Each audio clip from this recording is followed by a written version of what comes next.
We on? We're on. Racing Rant here, Monday, part one. We're without M. Lambourne today. He's up to his armpits in illegal documents, being snowed under.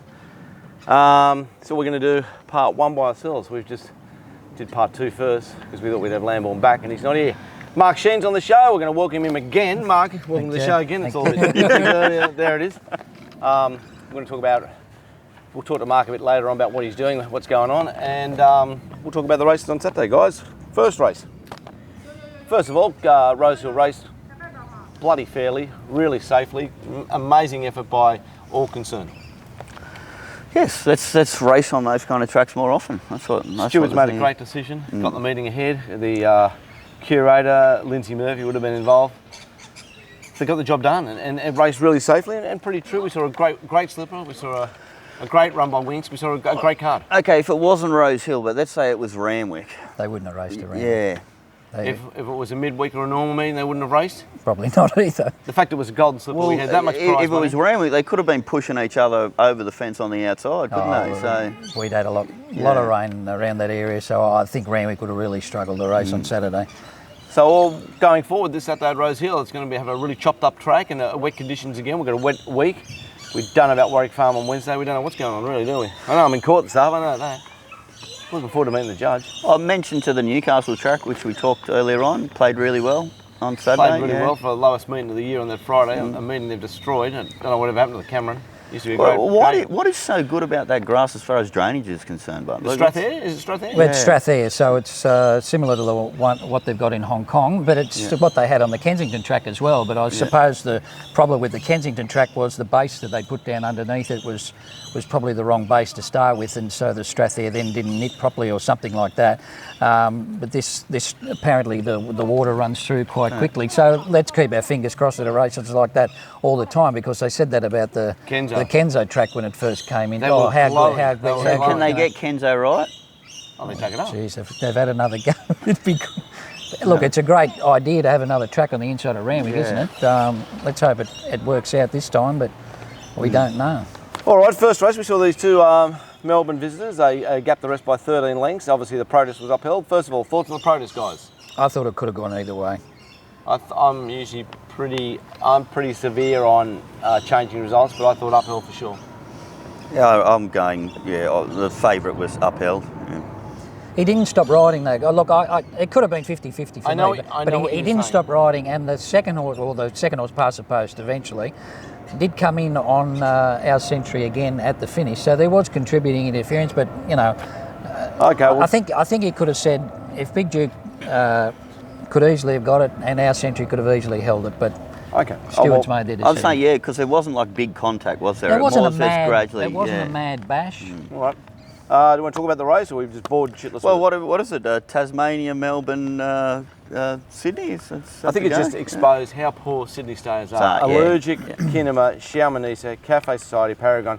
They are sort of in the bracket of our type of Saturday stayers at this time of year, and they are average at best. Not much good. Not much good. Race 2, Raymond tipped us on the previous show by Gord as an absolute moral, and it did the job of belied betting drift. SP'd $5, as much as $6 bet on Betfair, and absolutely bolted in. What are we saying, boys? In for a great prep. Yeah, I think she's a good filling. I like the fact that Glenn mentioned that not 100% fit yet either, so have some upside. Has plenty of to upside. sit OSL first up. They did go slow. The amazing thing about the race, I thought, was that Almighty Girl was so hard in the market, like trading at 5.20 on the fair. I didn't really think of anything more than 14 or 25 to 1 about its chances. It ran forward, ran pretty well. Had little to like about it on Saturday. And it was backed in Canberra too. First up off a spell. They must have an opinion of it, but it's not done anything. Race 3, now we get to the other pen job. Darren, Melbourne visitor, went awesome. Jesus, just... Beat Crafty Cop, tactical advantage, never looked like winning. Improvement. I can understand in the stayers race, but I just would never find a horse like Darren. I wouldn't give up on the horse that ran last year, Cogliere. I think it's in for have a good run at the provincial championships. I think this time of year with the provincials and the country championships, if you qualify, maybe there's some races in between. You don't need to back these horses. I think it's a good horse, this horse Cogliere. And that ran last. I'm talking about in the championship races. Yeah. What are you guys saying about tactical advantage? Oh, I think he struggled in the ground. He looked to be gone 600 out for me. It was really. I know he picked up and ran into a bit of trouble there again late, but he was never going to win. I thought he was brave to run third, actually. Yeah. 5th run in first preparation. He's done an amazing job. And Time he's for a nice spell. horse. Probably time for a spell. Generalissimo made up good ground on the inside, which wasn't that bad a part of the track, but certainly past the line about the 150 metre mark. He's well in front of the field there with Craig Williams swinging. He's got a win in for sure. Then we get to the 2,000 metre race where everyone despised Hartnell, and they were right. It started, there'd be plenty of $3, plenty of 2 to 1. It never ever looked like winning. Ran well. Our one, Ivanhoe, just went awesome. Can't believe it was last, though. Hartnell? Yeah. It led at George Main or something, didn't it? And it was, like, I don't think it was entitled to go that far back. Okay, that's a good point, because that going that far back might have costed the race. It costed the race for sure. What are we saying about William Buick? Well, maybe they just wanted to, get him back into, he'd had a bad failure last start, probably ridden close, and maybe they just wanted to change the tactics on him, and I think they backfired, really. Yeah. Winks in the next, not much to say. Pretty good horse, Winks. Goes all right. Supposedly, I heard at the racetrack that when Huey was coming round them on the home It was turn. on Racing Retro. You said, see you later, Glenn. Yeah. See you later, Glenn. See you later. Good luck. Yeah, good luck. Yeah, and great theatre. A backable price of $1.30. I know I can't take it, but a lot of you punters out there can have 1,000 or 300 on, or 500 on to win 150, and got to say fair odds. Mark, not much out there, is there? No, well, she's just a class above him. We get to the lead up to the Derby, and we got Gord won the race here, Ginger Nuts, and went awesome. Different form, New Zealand form, back in distance, ticked a few boxes, wet track, little sticky stayer. It went good. It cost me. I was on 2nd and 3rd and 4th, unfortunately. I wish Ginger Nuts had stayed at home, but it was a pretty good win. He made a fair run on it from about the 600 or 700 metres, and he was a bit too good. Maybe he missed the boat on inference, though. He was pulling the goggles down when Ginger Nuts went around the outside, and probably cost him a length or two. So he still wouldn't have beat him. I don't think it would have beaten him. So what are we saying about Ginger Nuts for the future? But only on a wet track, or no? Well, he had dry form in New Zealand. It's equal top pick for the Derby, isn't it? Yeah. Going forward. It's amazing these Kiwis keep turning up. Unbelievable. Yeah. Year after year, they lob here and they win. I didn't know so completely outclassed horse race. Hollywood Mo make up some nice ground in the last 300, so it might be suited to some sort of staying event well back in class. Paul Perry trains it. It's one of those Uncle Mo's. They seem to go all right. We get to the slipper. Well, the most surprising thing about the slipper was not so much the winner, was its SP. That's price. Also, we got 3 horses, SP the same price as in the slipper, all at $8. And we're going to protest uphill here, 4th against 3rd, which I thought was a big call. Not that you would have known sitting at home. It wasn't announced. I think the first race as well took about 20 minutes to find out there was a protest also. So you're a little bit in the dark. I stayed at home on Saturday, worked from home, and it wasn't very good. Now, these protests are often not relayed in Sky. On my days off, I bet because I'm sick in the run and just bet on anything, just like to kill time in life, and often they pop and say, that protest was upheld from 25 minutes ago, and your Betfair account changes, and you go, what protest? Yeah. Why are they so slack with the telecast isn't about gamblers anymore, is it? Well, it should be about gamblers. That's what pays for the industry. Yeah. And isn't correct weight one of our most sacred things? Shouldn't we be notified when weight goes through? Exactly. Weight, we've got weight. Corporates pay out before then anyway, don't they? Well, yeah, the corporates do pay out before then, I suppose. She Will Reign, beautiful ride by Mellum. Up the inside there, Frolic went enormous and was tipped on top by me. He had a great chance but got beat. Massive run Tulip there. Massive 5 run. and 6 wide on a limb all the way. Did a great job too. Jeff went pretty quick in front on Hootson, but I suppose we also expect him to ride it just like that, and it was just found wanting in the conditions. And the rest all beaten out of sight. Not much to be said about a lot of them. Do many of them back up for the size? I'm saying She Will Reign's run was absolutely fantastic. I agree. On a heavy track we were talking, pushed along from the 1800. Made a long run, didn't it? Yeah, she went enormous. She's out for a spell now. She's not going to the size. Yeah. Frolic will probably go to the size. I don't know how many more of them will, though. I think Minari will be a good horse. I agree with boys. That. He just mightn't be a wet tracker. So maybe Golden Rose or whatever next year? Yeah, Golden Rose, I think, I'd say Minari's going to be the best 2-year-old of that race. Yep. You should have seen him parade. Big in condition still. Is he still big? Still big. He's a big horse, isn't he? Good type. Big boy, but there's plenty of work there. Within unusual for him, a horse to look that big in a slipper.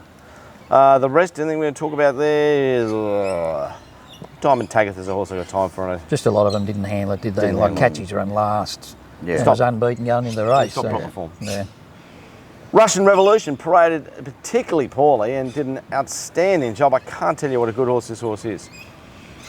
Well, he went to pieces, then lost a shoe at the barrier. Everything went wrong for him. Triple handlers, he was off his nut. And sweating everywhere. Yeah. just did a good job.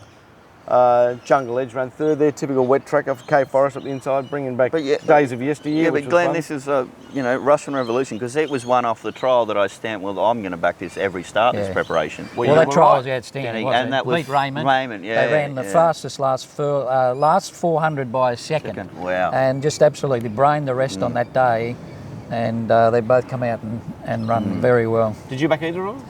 I was on them both, yes. Okay, because but I had a lot of bad races in between. Mark's a detailed trial man, and like knowing they'd run the fastest 400 by over a second on the day, that's hot information. We've had some emails or questions into the show about linked doubles as well.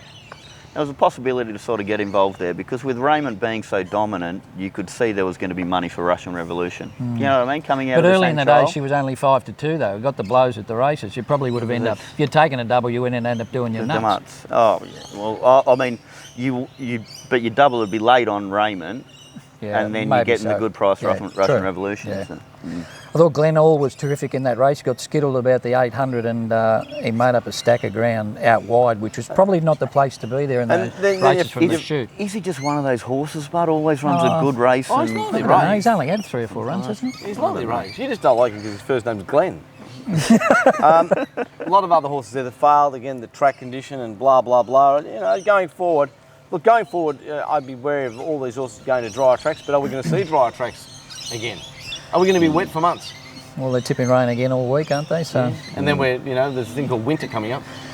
Yeah, Randwick's got to dry out, so fingers crossed we do get a bit of dry weather for Randwick. Next race, boys, we saw the DF with Consumata, lightly race, hot stable, did the job. They bet $13 in the ring. Mark spotted it strong on the preview show. Pissed him. What are we saying? Early prices, what, $26 too? Somewhere around there, I thought. So, a few of the usual suspects went around here. Song and Laughter, again, hard in the market on the wet track, failed to do anything. Eldu, going up in distance, failed. Allegria, you see Allegria and you see O'Shea and you see Corey Brown, and man, it's easy to just think, leave me out. You got to say that's a pretty weak race, isn't it? Yeah, you'd think so. Awful race. Let's move to the last, which absolutely truckloaded the winner. Like, really, really hard to price it any shorter than 5-2 at the beginning of the day, and they're taking $2.56, and it pisses him with Chad Lever. Just absolutely bolted in. Like, I know Machine Gun Jubs, as Mark will say in part 2, maybe put his foot in a hole, and there was another one there that he thought got off the bit, which was Twist Tops. Twist Tops, but what an awesome win. Did she sweat up as bad as it? No, not as bad. Yeah. Not as bad, but I wouldn't say she's a great parader. Nah. Well, I backed it at Randwick in the midweek and got off it. I laid it back. I backed it in the morning and got off it and got out of the race, and it absolutely pissed in. But I had to back it on Saturday. But it didn't look to sweat up as bad. You backed it on Saturday, but what price did you take? I took 5-2, I think. Okay. Yeah. 5-2's a bet, but 256. What are you doing 256? I suppose luckily you turned Betfair off. Well, they just went crashed, didn't they? Just kept backing it. The horse is flying, mares in form, stable. Well, I think when those races, like the on paces were going all right in the earlier races, like things down on the inside and on paces, it probably mapped all right. It probably mapped perfect. I'd say it would have been a little bit of mounting yard as well, because people would have realised the difference between how bad it was. Yeah. Look, it was a great day's race, and still congratulations to all involved getting the meeting going. It was fantastic, and it just shows that those little jocks out there, they don't always need to do track inspections, especially when there's plenty of money on board. So come on, boys, make sure you think of us participants all through the year on the wet tracks and try to continue racing, because it's very safe. It's very safe on the wet tracks, I think, guys. Big margins, plenty of room. If your horse is dropping out, you can ease down. No one's going to ask you a question. It's a beauty. It's not tight, tough racing. Nothing else to report on the meeting, any boys? Oh, well, we've got to mention John McLeod had a great start. He did on MacBet RANT, which he provided free to a stack of you. And it was on absolute fire. So, well done to John I thought McLeod. Dicko's was sort of marginal. Mine was average. Yeah. It was pretty much ABC day, wasn't it? Yeah. It was just the way, then sort of results, the way I sort of view horses and tips. Not my sort of day, but what can you do? Just do your best. Mark, we'll speak to you more about part 2 and what you're doing, because we already spoke about it. And thanks again for coming. we'll see you next for part 2, which has already been done, but okay. Thanks so much, bye.